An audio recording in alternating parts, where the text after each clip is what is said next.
पिछले 6 दिनों से गांव नारसरा के ग्रामीण हैं वो विद्युत संबंधी समस्याओं से परेशान हैं। 6 दिनों से गांव की बत्ती गुल है। ऐसे में ग्रामीणों में भारी आक्रोश व्याप्त है।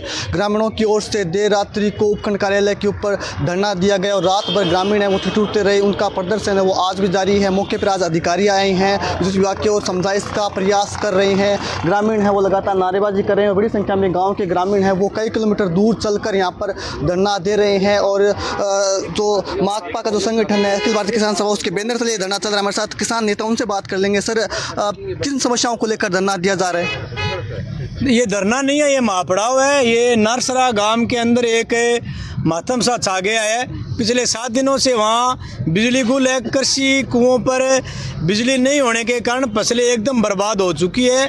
लगातार प्रशासन को अवगत कराया, राज्य और प्रशासन किसानों की कोई सूद नहीं ले रहे हैं। हम कल सुबह से धरने पर बैठे हैं। रात को भयंकर सर्दी के अंदर भी खुले आसमान के नीचे किसान सो रहे थे। आज हमने तय किया कि हम एसडीएम के आवास का घेराव करेंगे। निश्चित तौर पर रात को खाना वहीं बनाएंगे।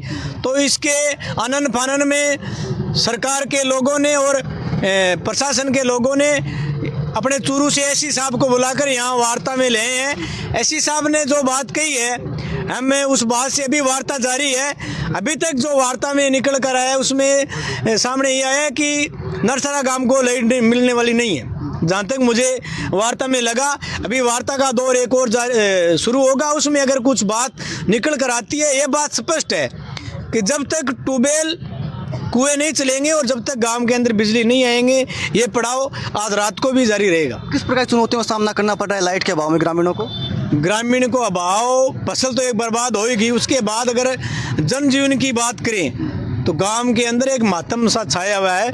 पीने के पानी तक नहीं है। बिजली से जो ट्यूबवेल चलती है वो पानी ट्यूबवेल के माध्यम से आता है। बिजली के कारण ट्यूबवेल नहीं है। गांव के लोग, गांव के बच्चे, बुजुर्ग, महिलाएं, माता और बहनें इस कदर हाहाकार मचा रखा है। आप गांव का दौरा करके आइए, आपको मालूम पड़ेगा कि किस तरीके से हालात राज्य ने और प्रशासन ने नरसरा गांव की है। सर, लाइट आ रही है गांव में?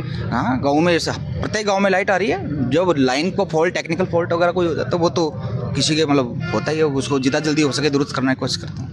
तो देखिए, विद्युत विभाग के अधिकारी हैं वो अपनी बात कह रहे हैं। सर, इनका कहना है कि गांव की लाइट आ रही है। नहीं, आप जाकर देख के रहो। यहाँ लाइट आ रही है तो किसान यहाँ थोड़ी बैठे थे। इनको थोड़ा ये थोड़ी है कि यहाँ बैठने में मज़ा आ रहा है। इनकी पीड़ा है, इनका दुख है, इनका दर्द है। ये इनके तो ये बात टालने के लिए कह रहे हैं। राज की बात है, ये राज में रखना चाहते हैं। ये बात असल में ये है। सर, अंतिम सवाल, कब तक इनकी समस्याओं को समाधान कर दिया जाएगा? कल शाम को मेरे को पता चला।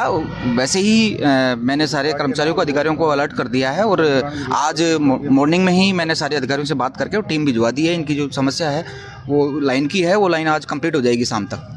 तो देखिए, एनडीटीवी के माइक पर अधिकारी हैं वो आश्वासन दे रहे कि आज शाम तक समस्या का समाधान हो जाएगा। हालांकि किसान है, ग्रामीण है, वो अपनी समस्याओं को लेकर अड़े हुए। इनका कहना है कि पिछले 5 दिनों से 6 दिनों से बत्ती गुल है। ऐसे में प्रशासन मौके पर आया है। एनडीटीवी के लिए चूरू के सरदार शहर से गजेंद्र सिंह।